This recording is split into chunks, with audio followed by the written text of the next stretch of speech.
All right, let's dive in. Today we're taking a look at this seminar called Unleashing the Power Within, which is all about, well, unleashing your potential, obviously. It's a high energy, action-oriented kind of deal with 10 steps to like break through whatever's holding you back. Yeah, and it's interesting how it's structured. They really emphasize audience participation, so it's not just about, sitting there and listening. So it's not like a typical lecture. No, not at all. You're like up and moving, shouting affirmations, that kind of thing. It's all about shifting your state, getting you energized and motivated to make changes. Gotcha. So step one, setting a powerful intention. What's that all about? It's about getting clear on what you want, not just kind of wishing or hoping, but setting a specific measurable goal. Like, think about the one thing you want to achieve more than anything else right now. Okay, so if you're listening, grab a pen and paper, write down that one goal. And get really specific. It's almost like giving your brain a target to aim for. I like that, a target. So step two jumps right into the connection between our physical energy and our mental state, right? Exactly. It's about recognizing that they're not separate. They influence each other constantly. The seminar actually has people jumping up and down shouting, yes! I mean, talk about high energy. I can see how that would be invigorating, to For say the least. But does that really work?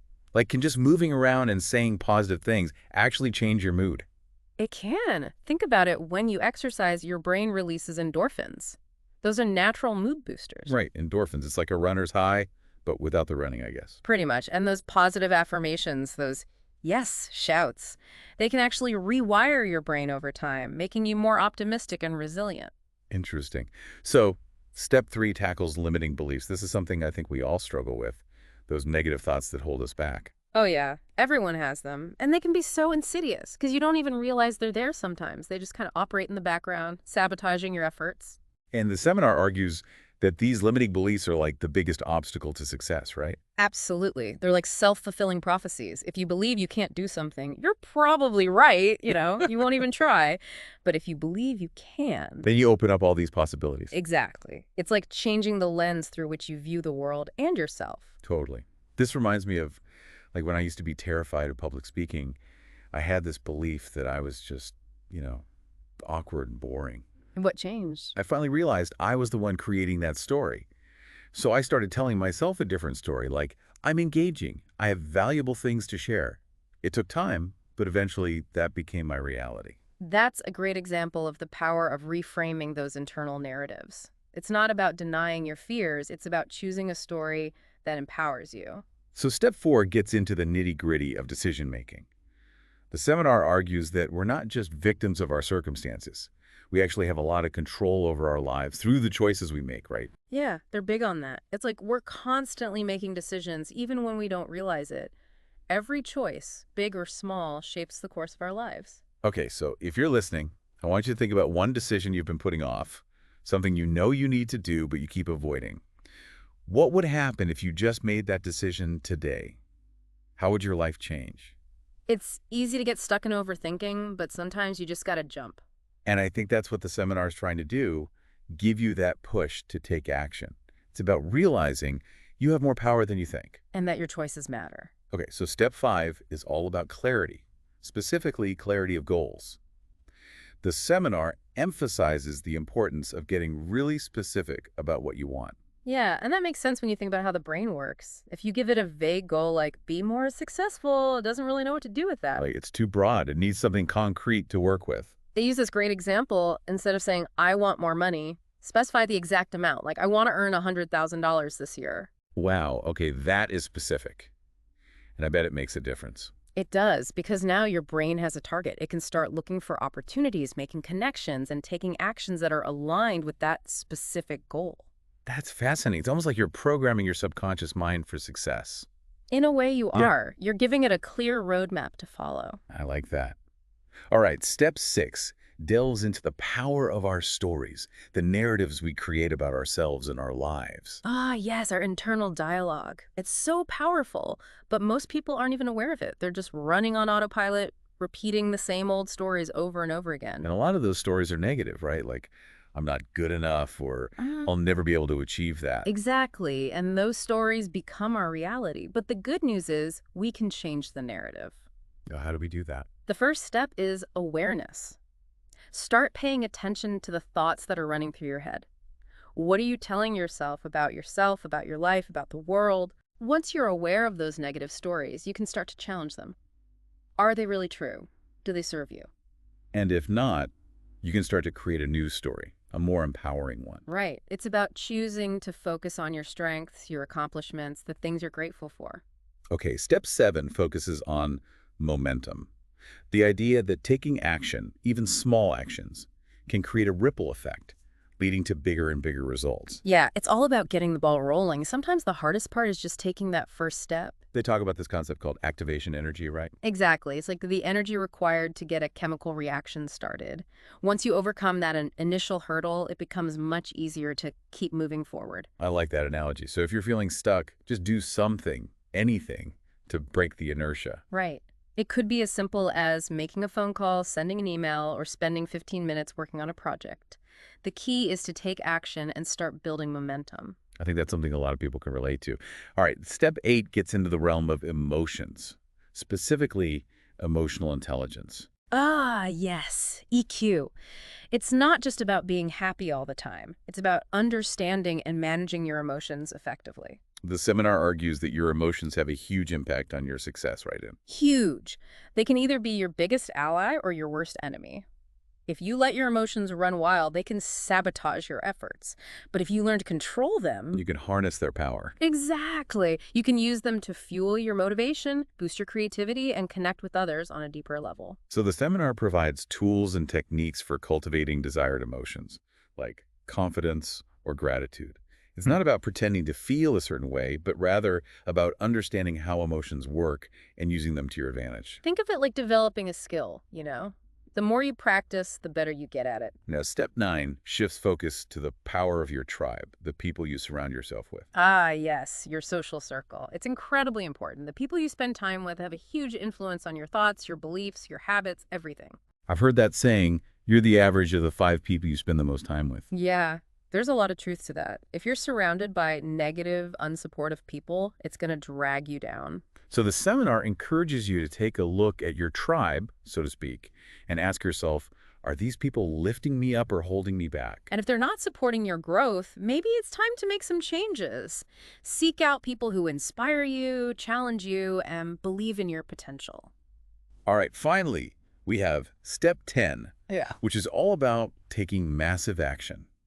The seminar urges you to push past your fears, step outside your comfort zone, and go all in on your goals. This is where the rubber meets the road, you know?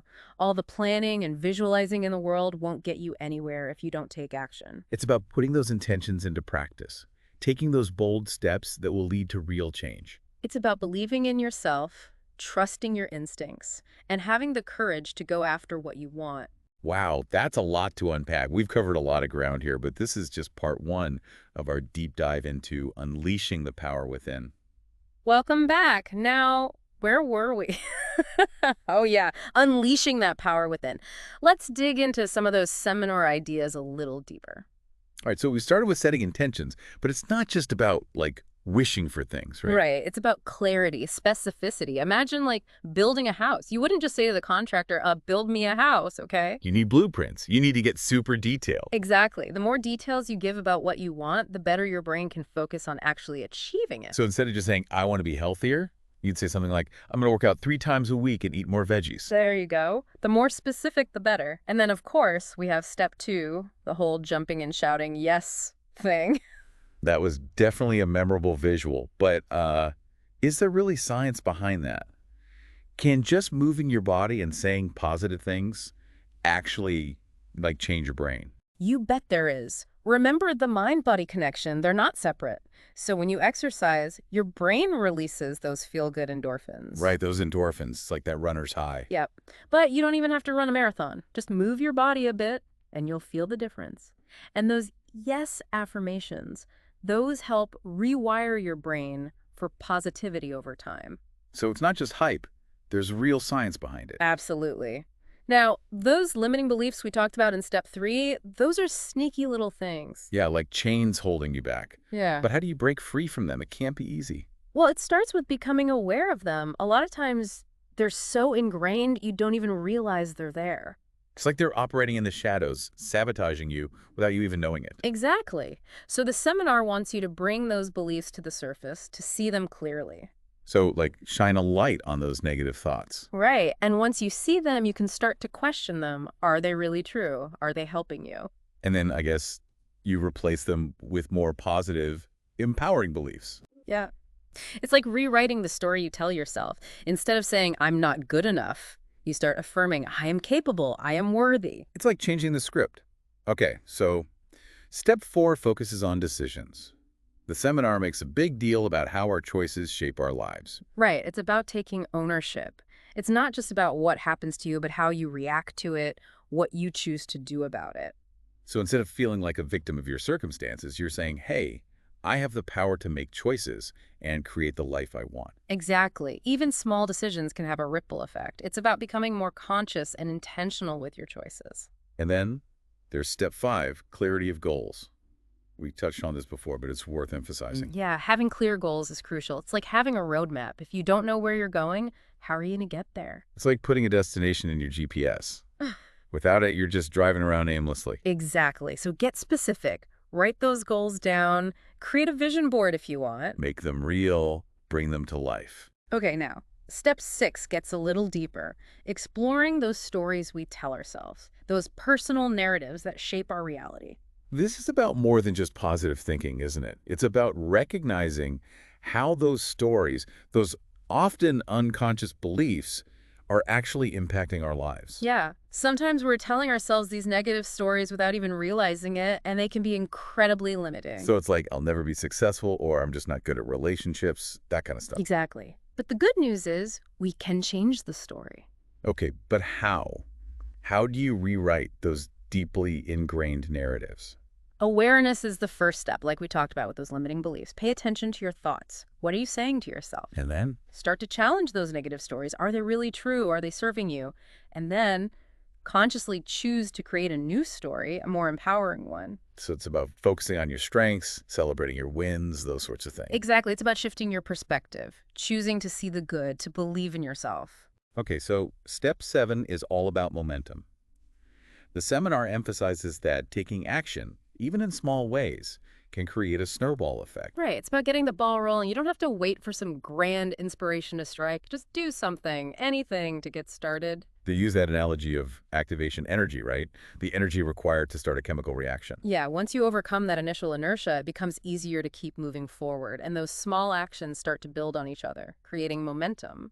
So it's not about trying to do everything at once, but rather taking consistent action step by step. Exactly. Consistency is key. Show up every day, even if it's just for a few minutes, and you'll be amazed at the progress you can make. All right, step 8 dives into the world of emotions, highlighting the importance of emotional intelligence, or EQ. It's not just about being happy all the time. It's about understanding and managing your emotions effectively. Yeah, the seminar really emphasizes that our emotions can either be our biggest ally or our worst enemy. Right. If you let your emotions control you, they can really sabotage your efforts. But if you learn to understand them, to work with them. You can harness their power to achieve your goals. Exactly.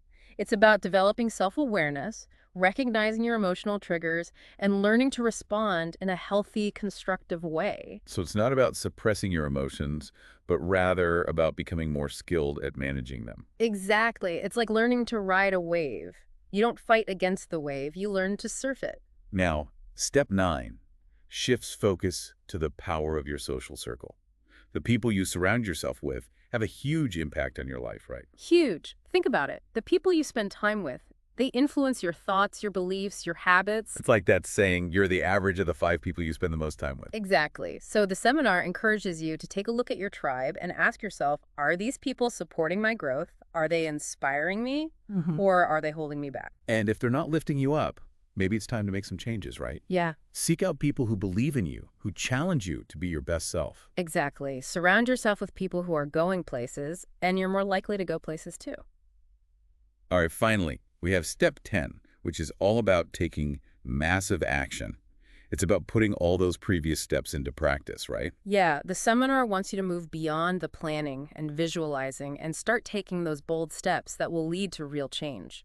It's about pushing past your fears and going all in on your goals. It's about taking ownership of your life, and creating the reality you want. Remember, action creates results. It's not enough to just dream about it. You have to actually do something about it. So there you have it, the 10 steps to unleashing your power within. As presented by this dynamic seminar, we've covered a lot of ground here. All right, welcome back to our final deep dive into unleashing the power within. We've gone through the seminar's 10 steps now, from setting intentions to, taking massive action. Yeah, it's been quite a journey. It has. So for you, what were some of the big takeaways? What really stuck out? I think one of the most powerful ideas, and the seminar really hammered this home, is the power of belief. It sounds so simple, but our beliefs really do shape our reality. It's more than just like positive thinking. Right. It's deeper than that. It's about recognizing those deep-seated beliefs, the ones that might be holding you back, and then consciously choosing to replace them with more empowering ones. So it's like if you believe you can't do something, you probably won't. But if you believe you can. You open up all these possibilities. It's like upgrading your mental software. I love that analogy, upgrading your mental software. So what about you? What resonated with you from the seminar? I think for me, it was the emphasis on taking action. Like, it's not enough to just dream and visualize. You have to actually put in the work. Oh, yeah, absolutely. Action is what bridges the gap between thinking and doing, between wanting something and actually achieving it. And the seminar talked about how even small actions can create momentum, which then builds confidence, and it just keeps going. That snowball effect, it's powerful. It is. So if you're feeling stuck, don't wait for the perfect moment or some grand inspiration. Just do something, anything, to get started. Even if it's just one small step, consistency is key. Absolutely. And we talked about emotional intelligence too, right? It's not about being happy all the time, but understanding how to manage your emotions effectively. Right. Your emotions can be your biggest ally or your worst enemy, depending on how you handle them. The seminar gave some good tips for cultivating those positive emotions like gratitude, confidence, joy. But it also acknowledged that life isn't always sunshine and rainbows, right? You're going to have tough times. You will. And that's okay. It's about learning to navigate the full spectrum of emotions to respond to challenges in a healthy way. And of course, we talked about the importance of your social circle, your tribe. Right. The people you surround yourself with have a huge impact on your life, whether you realize it or not. It's like that saying, you're the average of the 5 people you spend the most time with. So choose wisely. Exactly. Surround yourself with people who inspire you, who challenge you to grow, who believe in you. So as we wrap up this deep dive into unleashing the power within, I'm curious, what's one thing you're going to take away from all this and actually apply to your life? That's a good question. I think for me, it's the idea of rewriting my story.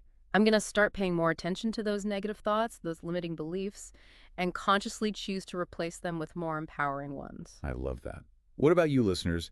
What's one action you can take today, right now, to start unleashing your own potential? It doesn't have to be huge, just something small, something that will get you moving in the right direction. Remember, you have the power to create the life you want. It starts with a belief, a decision, and then taking action. So go out there and make it happen. That's it for this deep dive into unleashing the power within. We hope you found it valuable. Until next time, keep those intentions high and those actions even higher.